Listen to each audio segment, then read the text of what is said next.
사랑하는 이웃과 아이들을 위해 플라스틱 문제에 눈을 떴어요.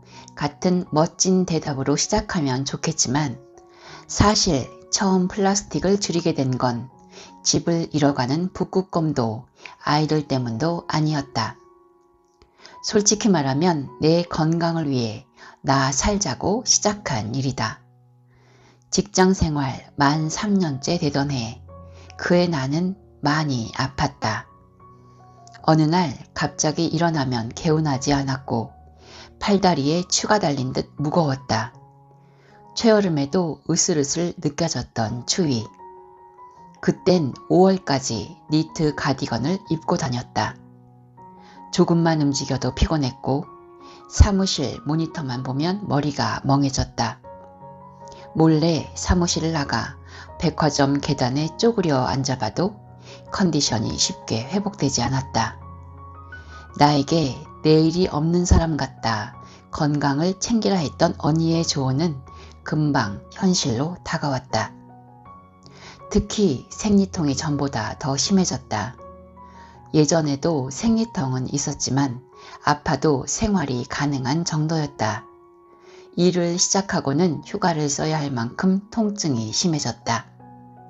부득이하게 일이 생겨 회사를 가면 몸이 펴지지 않을 만큼 아파 구부정한 자세로 몇 번이나 휴게실을 다녀와야 했다. 약으로도 쉽게 가라앉지 않았던 통증. 생리 시작 전부터 진통제에 몇 알을 털어놓고 온종일 누워 찜질해야 겨우 별일 없이 지나가는 정도였다. 몸의 이상을 제대로 느낀 건 가슴에 혹이 잡힌 날이었다. 어느 날 퇴근 후 자려고 누웠는데 가슴 쪽이 불편했다. 천장을 보고 똑바로 누우니 살짝 아파오는 왼쪽 젖가슴. 아픈 곳에 손을 대보니 메추리알 정도 크기의 멍울이 만져졌다. 분명히 이전까지 혹은 없었는데 경험해본 사람은 알겠지만 그런 날은 쉽게 잠들 수 없다. 원래도 겁이 많아 별명이 개복치인데 이런 내게 혹이라니. 가슴에 생긴 메추리알은 겁 많은 개복치의 온갖 상상을 불러일으켰다. 밤을 지새우고 다음날 병원에 갔다. 초음파로 보니 1년 전보다 훨씬 많아진 가슴 속 혹들. 손에 잡히는 건 사이즈가 커서 조직 검사를 했고 결과는 일주일 뒤에 나온다고 했다. 암이면 돈이 얼마나 들까? 우리 엄마는 쓰러지겠지? 일주일간 수십 편의 드라마를 쓰던 메추리알은 다행히 그냥 일반적인 혹이었다. 물을 빼는 간단한 시술로 허무하게 사라져버렸던 메추리알. 의사는 1년 새 염증이 많이 생겼다며 요즘 스트레스 받는 일이 많은지 내게 물었다. 그때는 몰랐지만 지금 생각하면 그게 번아웃 증후군이 아니었을까 싶다. 검사 결과를 듣고 돌아온 날, 일주일간의 긴장이 풀리며 몸살이 올 것 같았다. 생리통도 가슴 속 혹도 모두 여성병. 병원에 다녀온 뒤 나는 고등학교 때 본 다큐멘터리 하나가 생각났다. 다큐멘터리 제목은 환경 호르몬의 역습. 환경 호르몬이 여성들의 건강, 특히 자궁에 미치는 영향을 담은 내용이었다. 방송에서는 생리통이 심한 학생들이 나왔다. 한 여학생은 진통제를 여러 알 먹어도 통증이 가라앉지 않았고 심지어 손톱으로 벽을 긁어가며 고통을 참을 만큼 그 정도가 심했다. 학생들은 방송에 참여하며 집에 있는 음식 용기를 모두 유리로 교체했고 아마 공기 좋은 곳으로 이사도 갔던 것 같다. 그리고 나서 점차 나아진 생리통. 당시 주변 엄마들이 반찬통을 싹 다 새로 살 만큼 작은 이슈였던 다큐멘터리다. 몸이 약해진 건 스트레스가 가장 크겠지만 혹시 환경 호르몬의 영향도 있지 않을까 하는 생각이 들었다. 그때 서서히 카메라 초점이 잡히듯 내 눈에 들어온 우리 집 풍경. 싱크대 위에는 빈 햇반 그릇과 삼각 김밥 비닐이 널려 있고 현관에는 배달 음식 용기가 쌓여 통로를 막고 있었다. 집안 곳곳에는 설거지가 귀찮아 꺼낸 일회용 컵과 젓가락이 눈에 띄었다. 취업 후 3년 동안 나는 예쁜 그릇 하나 꺼내지 않고 플라스틱에 담긴 음식을 먹었다. 밥솥이 있었지만 장식용일 뿐. 밥은 주로 햇반을 사 먹었고 떡볶이와 찜닭 등 자주 먹는 배달 음식 모두 플라스틱 통에 담겨왔다. 컵 씻는 게 귀찮아 회사에서도 항상 일회용 컵을 썼다. 물, 커피를 마시면 하루 4잔은 그냥 써버리는 일회용 컵. 일회용 잔에 뜨거운 물을 마시면 뭔가 알싸한 약품 냄새가 올라오듯 찝찝했지만 텀블러나 머그잔은 생각해 본 적은 없었다. 카페에서도 주로 테이크아웃 잔을 이용했다.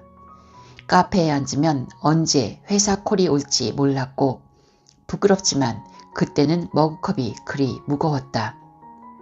몸과 마음에 힘이 빠지니 모든 게 귀찮아 잔마저 가벼운 걸 찾았던 그때. 날 위해 머그잔 하나 들 의지도 없이 일과 시간에 쫓겨 살던 시절이다. 약식 동원, 약과 음식의 근원은 같다는데 그동안의 식습관을 보면 몸이 아픈 이유는 분명했다. 건강한 음식을 먹는 일도 드문데 종종 먹는 음식마저 플라스틱에 담아 먹다니. 사람은 아파야 그제야 뒤를 돌아본다. 자취 3년간 내 몸에 들어온 독소가 지난 20년간의 독소보다 훨씬 많을 것 같다는 생각이 그때 들었다. 가슴에 생긴 메추리알은 내 일상에 크고 작은 변화를 만들었다. 우선 나를 위해 예쁜 그릇과 수저를 샀다. 좋아해야 자주 쓸 것 같아 엄마가 준 그릇들은 잠시 넣어두고 내 취향에 맞는 그릇을 샀다. 코팅 벗겨진 프라이팬도 버리고 요리하기 좋은 큰 팬도 들였다. 볶음밥과 찌개 등 간단한 요리를 하기 시작했고 편의점 음식은 되도록 먹지 않으려 노력했다. 피곤함과 귀찮음을 무릅쓰고 조금씩 움직이기 시작한 것이다. 휴일 아침이면 침대에 누워 꼭 한 번은 켰던 배달 앱.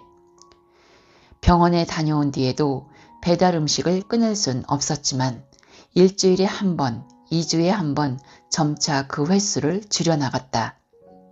플라스틱 그릇을 쓰지 않고 배달 음식을 줄였다고 한 번에 드라마틱한 변화가 찾아온 건 아니다. 분명한 건 그릇에 담아 먹을 때 음식과 음료는 좀 더 맛있고 따뜻했으며 속이 편안하다는 거였다. 맛있지만 쉽게 배가 꺼지지 않고 속이 더부룩했던 배달 음식들. 그에 비해 집밥은 꽤 많이 먹은 날도 소화가 잘 됐고 자극적이지 않았다.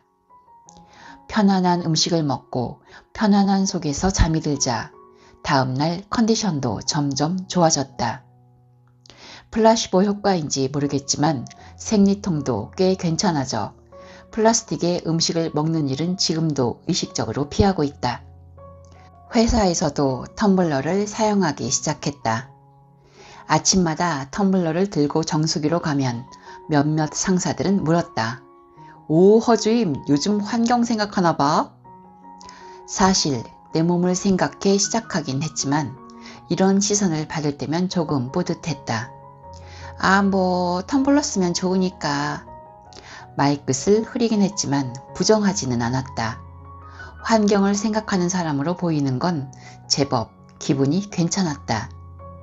생각해보면 당시 제로 웨이스트는 몰랐지만 입에 닿는 플라스틱을 줄여나간 게 작은 시작이었다.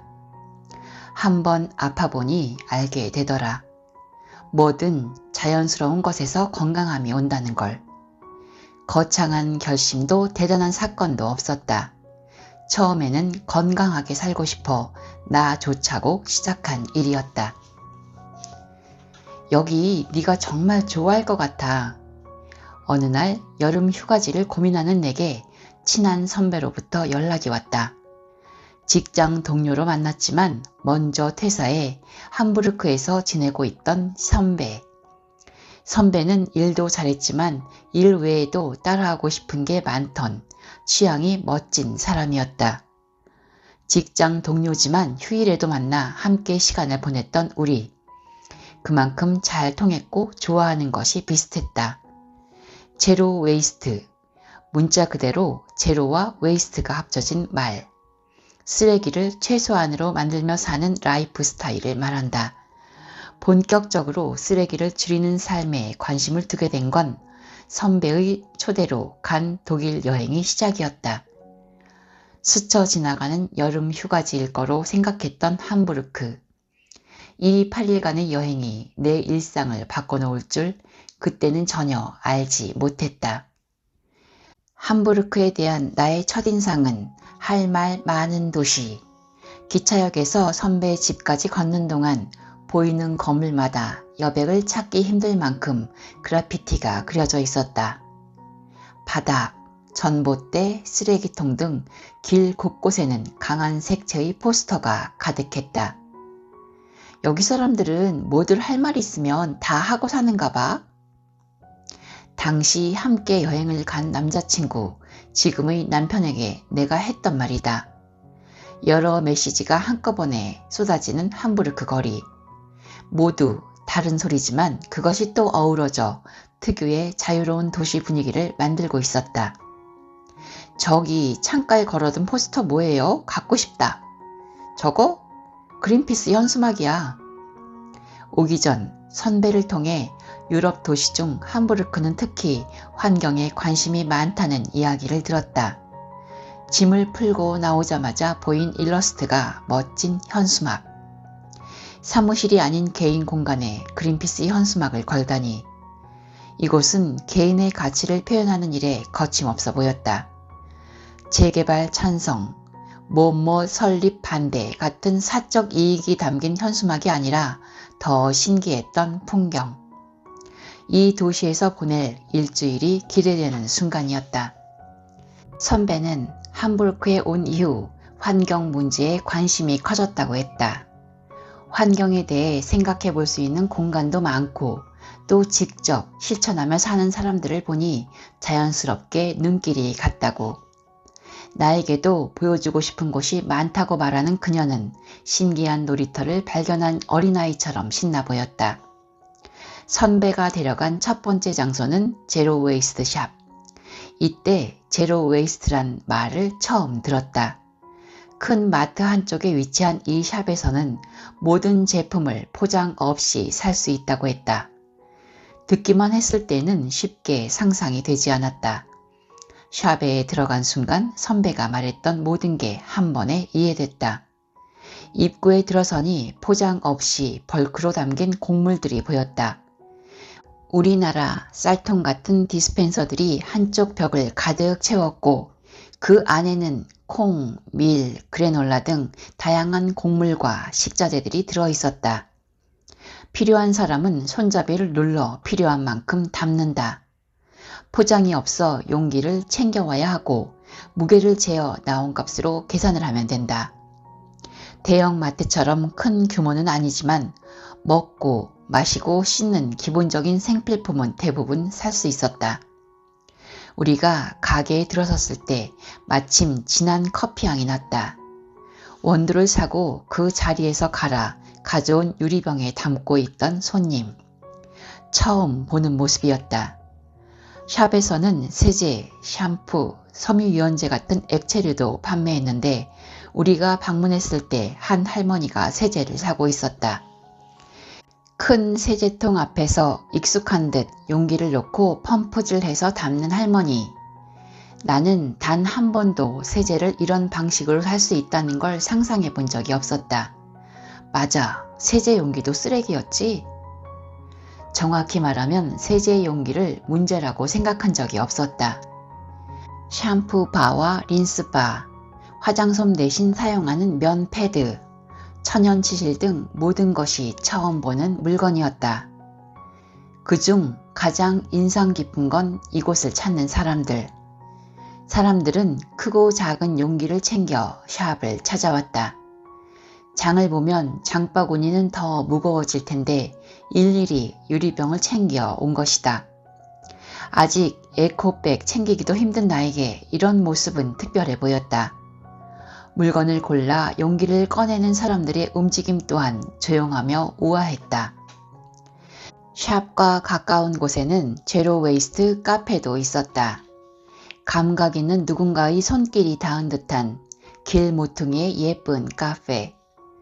입구 쪽 칠판 같은 간판에는 제로 웨이스트 카페라고 적혀 있었다.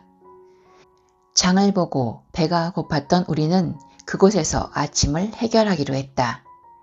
이 카페에서는 흔히 볼 수 있는 빨대, 테이크아웃 잔 같은 일회용품이 전혀 없었다. 흔한 티슈 한 장도 없고 카페를 꾸미는 소품도 대부분 재사용품. 자연스럽게 촌농이 흘러내린 예쁜 꽃병이 있어 물어보니 그건 다 마신 진병이라고 했다. 인테리어 편집숍에서 산 것 같은 꽃병이 술병이라니. 그날 밤 나는 술을 마시지 않을 수 없었다. 주문하고 구경을 하고 있으니 곧 작고 귀여운 투명한 잔에 라떼가 나왔다. 잔이 예뻐 찬찬히 살펴보니 그 귀여운 잔은 집에서 흔히 볼 수 있는 잼병. 감각적인 그 잔이 잼병이라는 걸 알게 된 순간 이제까지 버린 공병들이 생각나 비싼 컵을 잃은 듯 아까웠다. 좋은 물건이 많아 멋진 곳은 많이 봤지만 물건을 버리지 않아 근사한 곳은 처음이었다. 카페는 문을 연 지 얼마 안 됐는데 주말이면 빈자리를 찾기 어려울 만큼 인기라 했다. 대박! 여기 미쳤네요 진짜. 마음에 드는 걸 발견하거나 감동하면 나는 주로 미쳤다는 표현이 나온다. 좀 더 멋진 말로 감탄하고 싶지만 너무 본능적인 반응이라 이건 고칠 수가 없다. 잔, 테이블, 의자, 그릇 등 새 것 하나 없지만 지금까지 경험한 그 어떤 카페보다 세련된 공간이었다. 함부르크에 오기 전 분명 너도 좋아할 거야 라는 선배의 예상은 맞았다. 직접 눈으로 본 쓰레기를 줄이는 삶은 더 멋지고 우아했으며 감동적이기까지 했다. 나는 고작 환경 호르몬과 내 몸에 닿는 플라스틱만 생각했는데 이곳 사람들은 좀 더 근본적인 생각으로 실천하고 있었다. 나뿐 아니라 모두, 그리고 현재만이 아니라 미래를 위해 기꺼이 불편함을 선택하는 사람들. 이 사람들의 세계에는 따뜻한 선의가 가득해 보였다. 그들은 대부분 소박하고 자연스러운 인상을 가졌고 소신을 지키며 사는 단단한 기품도 느껴졌다. 나는 이런 인상을 가진 사람들을 좋아한다. 나도 그들처럼 내 건강을 위한 일에서 한 발짝 더 나아가 보고 싶어졌다.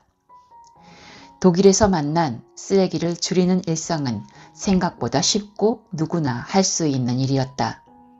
사실 그 전까지 환경보호는 나와 먼 일 같았다.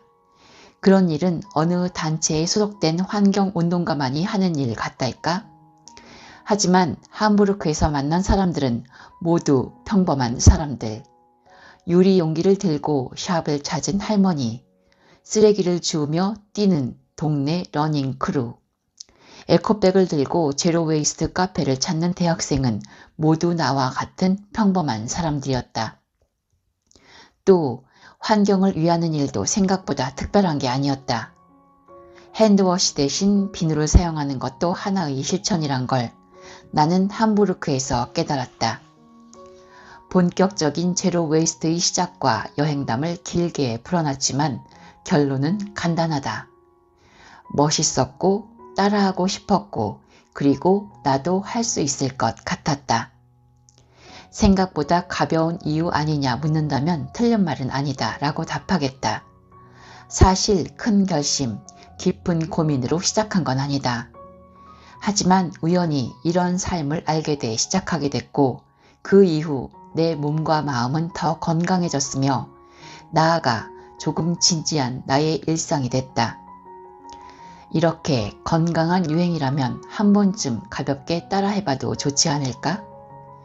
여행 후 한국으로 돌아가는 내 가방 안에는 각종 비누, 면 패드 같은 제로 웨이스트 아이템이 가득했다. 다른 때와는 사뭇 달랐던 휴가의 마지막. 아쉬움보다는 새롭게 시작될 일상이 기대됐다.